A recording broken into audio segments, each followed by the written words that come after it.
Hello everyone and welcome back again. आज के discussion में एक नए चैप्टर के साथ that is determinants. Okay, what is determinant and how to solve a determinant, the basics of determinant, ये सारा कुछ आज के डिस्कशन में हम लोग पढ़ने जा रहे हैं। Means word introduction to determinant, determinant का एक brief introduction. Now first of all determinant क्या होता है? Okay, what is determinant? तो इसके रिगार्डिंग अगर आप बात करते हो, कोई भी स्क्वायर मैट्रिक्स, बात समझना आप, एनी स्क्वायर मैट्रिक्स इस टाइप का, या तो वो ऑर्डर 2x2 का हो, या तो ऑर्डर 1x1 का हो, या फिर ऑर्डर 3x3 का हो, वो सारा स्क्वायर मैट्रिक्स, आप स्क्वायर मैट्रिक्स पहले भी पढ़ चुके हो, तो all those square matrices are itself determinant.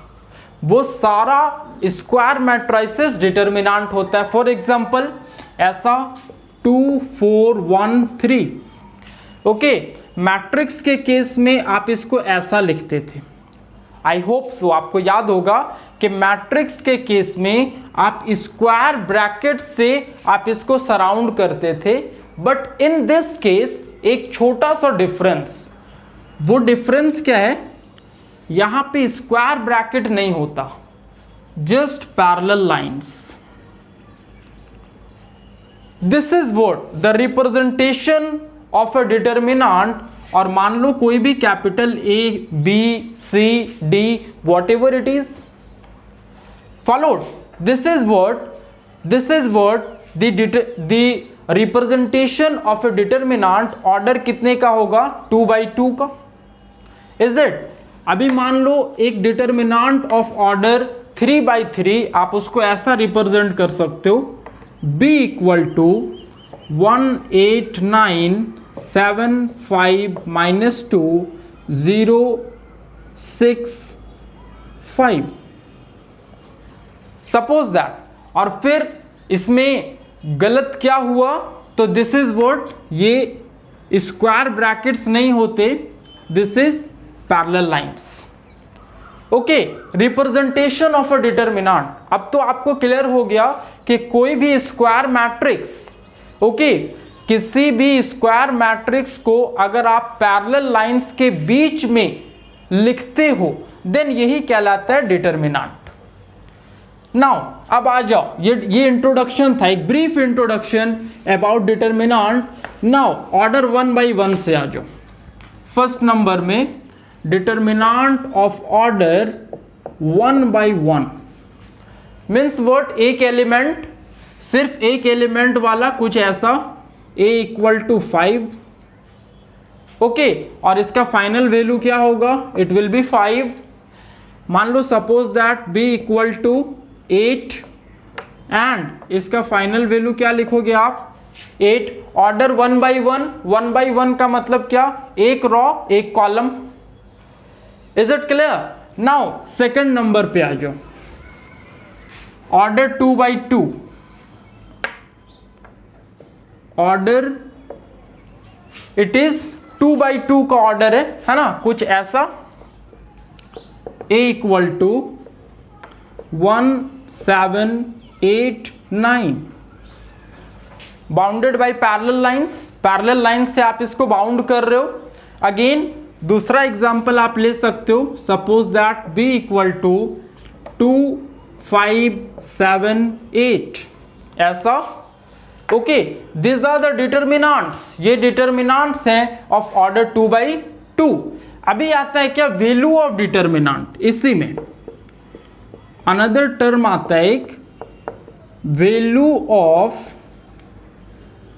Determinant. किसी भी डिटरमिनेंट का आप वैल्यू कैसे कैलकुलेट करोगे? तो जस्ट सी, अभी आपके पास ये a बराबर दिया हुआ है ऐसा, a equal to 1 7 8 9। Okay, value of A determinant का मतलब क्या होता है? ऐसा, डिटरमिनेंट ऑफ ए, या you can say mod of A.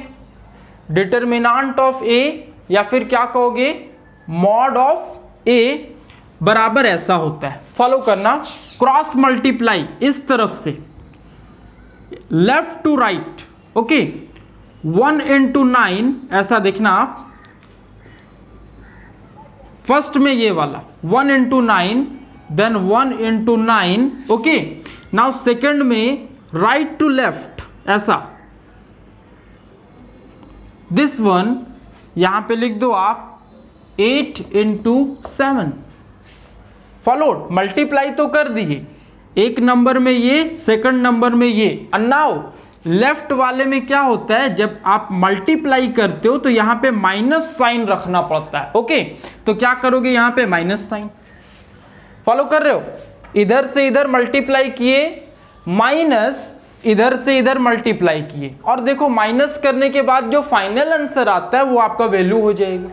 Now क्या हो जाएगा, 9 1 जा 9 माइनस 8 7 जा 56, ओके, और इसको आप ले आओ, 16 में 9 गया तो 7 एंड देन 4 47।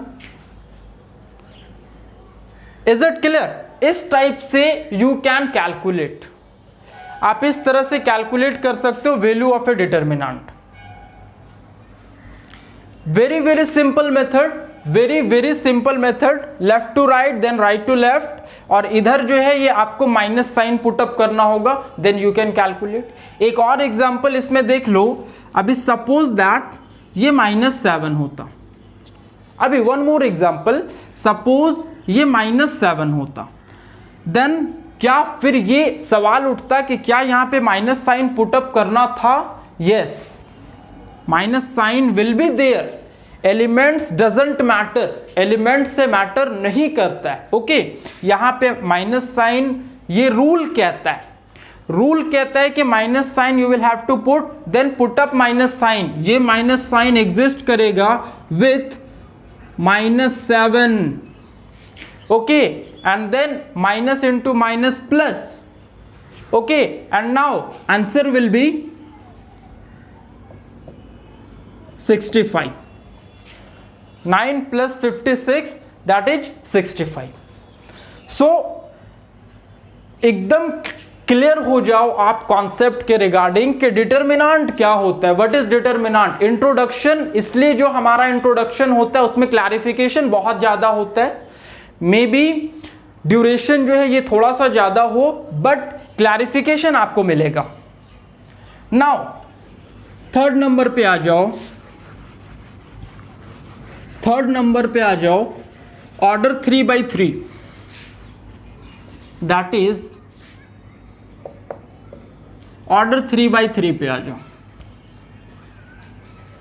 ओके, ऐसा मान लो कोई डिटर्मिनेंट है a equal to 1 2 4 6 1 8 7 5 3 4। Suppose this is a determinant of order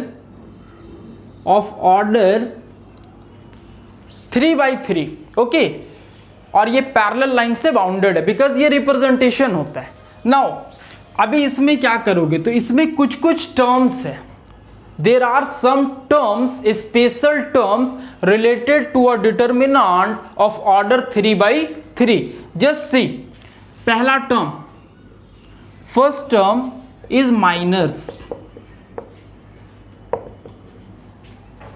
ये माइनर्स क्या होते हैं, है ना, जैसे सपोज कर लो ये डिटर्मिनेंट, ओके, और इसका पहला एलिमेंट आप ले लो, फर्स्ट एलिमेंट, ऐसा मान लो सपोज दैट 2 को आप होल्ड कर लिए, है ना, 2 को होल्ड करने के बाद क्या मिलेगा आपको, सपोज दैट आप 2 के नीचे वाले कॉलम को छिपा देते हो, हाइड करते हो, ओके, और 2 के राइट साइड में जो एलिमेंट्स है आप उसको भी हाइड कर देते हो, है ना, व्हाट इज लेफ्ट, क्या मिलता है आपको, आप इसको भी हाइड कर दिए और इसको भी हाइड कर दिए, व्हाट इज लेफ्ट बिहाइंड, एक नया मैट्रिक्स, ओके, या एक नया डिटर्मिनेंट 8 3 7 4, आप ऐसा लिख सकते हो, देखो 8 3 7 4,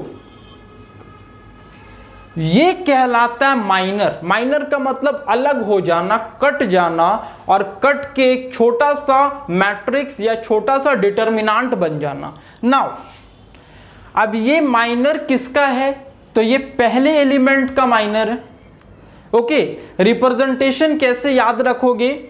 जस्ट याद रखना ये बात, आप A इक्वल टू आप लिखो ऐसा कुछ, याद होगा जब मैट्राइसेस में पढ़ते थे तो A11, A12, A13, A21, A22, A23, A31, A32, A33. This was your general representation. ये आपका जनरल रिप्रेजेंटेशन होता था एलिमेंट्स का। ओके, A11, 12, 13 पहला रॉ, दूसरा रॉ और ये तीसरा रॉ। नाउ अभी देखो, आप इसके लिए माइनर निकाल रहे हो, है ना। रिप्रेजेंटेशन कैसे करोगे, फॉलो करना इसी बेसिस पे, है ना। माइनर्स को आप रिप्रेजेंट करते हो कैपिटल M से, जस्ट फॉलो करना। कैपिटल M किसके लिए निकाल रहे हो? A11 के लिए। ओके, तो ऐसा लिख दो M11 इज इक्वल टू इतना। Is it? अभी मान लो आपको माइनर निकालना होगा 1 के लिए। ओके, ऐसा देखना, सपोज दैट आप माइनर कैलकुलेट करते हो 1 के लिए। सपोज, ओके, तो क्या करोगे? कॉलम के एलिमेंट्स को और रॉ के एलिमेंट्स को छिपा दोगे। ओके, ऐसा देखना 8, 7 और 2, 5 इधर से ये हाइड हो गया, है ना। What will be left behind is 4, 3, 6, 4। ऐसा 4, 3, 6, 4 फॉलोड। और इसके नीचे क्या लिखोगे आप? तो A12 के लिए था, है ना। ये किसके लिए आप कैलकुलेट किए? A12 के लिए। यहां पे आप लिखोगे क्या? M12। Very very simple, it becomes very very simple. अभी मान लो इसके रिगार्डिंग कितना एलिमेंट्स है? 9 एलिमेंट्स। ओके, 1, 2, 3, 4, 5, 6, 7, 8, 9। इसका मतलब माइनर्स भी कितने होंगे? तो 9 माइनर्स होंगे।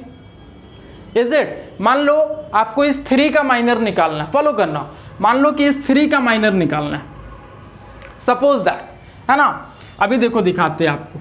3 का माइनर निकालोगे तो आप रिप्रेजेंट कैसे करोगे, है ना। कौन से पोजीशन पे पहले फॉलो करना। देखो 2, 3 दूसरा रॉ, ओके, दूसरा रॉ तीसरा कॉलम। तो क्या लिखोगे? पहले तो आप ऐसा लिखोगे M23, मतलब इस एलिमेंट के लिए आप माइनर कैलकुलेट कर रहे हो। कैसे कैलकुलेट करना है? तो देखो 3 का जो कॉलम है उसको पूरा आप छिपा दो, उस एलिमेंट्स को हाइड कर दो, और इससे रिलेटेड जो रॉ है इसको हाइड कर दो। What will be left behind? 2, 1, 6, 7। ऐसा 2, 1, 6, 7। This is what the minor. किसी भी एलिमेंट का आप माइनर कैलकुलेट कर सकते हो, बस एक क्लू होना चाहिए कि उस एलिमेंट का रॉ, सॉरी, उस एलिमेंट का कॉलम और रॉ उसको हाइड करो। बाकी जो एलिमेंट्स दिखते हैं आप उसको मर्ज कर दो एक छोटे से डिटर्मिनांट में। ओके, मान लो अभी आपको 6 का कैलकुलेट करना है। हाँ, फॉलो करना। कितना? Take it easy, take it easy, play with maths. Okay, mathematics के साथ आप खेल जाओ, गेम खेल जाओ मैथ्स के साथ। सपोज दैट 6 का कैलकुलेट करना है। ओके, तो 6 का कॉलम और 6 का रॉ हाइड कर दो, तो क्या बचता है आपके पास? ये वाला 1583। ऐसा कर दो 1583, 1583। अभी रिप्रेजेंटेशन क्या होगा, है ना। ये 6 एलिमेंट कहां पे भाई? 3, 1 पे है ना। आप इसको ऐसा लिखोगे M31। सिंपल। 9 एलिमेंट्स हैं, 9 माइनर्स आएगा।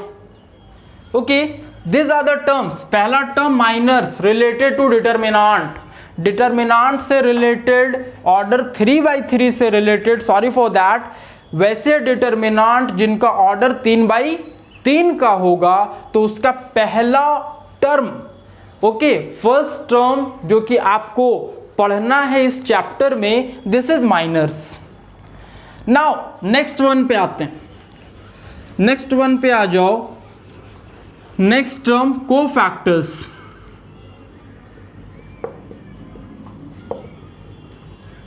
कोफैक्टर क्या होता है? फॉर एग्जाम्पल सपोज दैट, मान लो फर्स्ट एलिमेंट पे ही आ जाओ,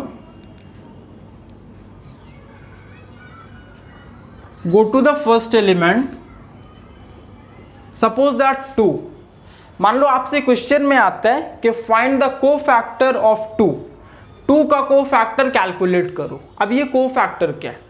अभी माइनर पढ़े हो आप, है ना, कि माइनर क्या होता है। First of all minor calculate कर लो।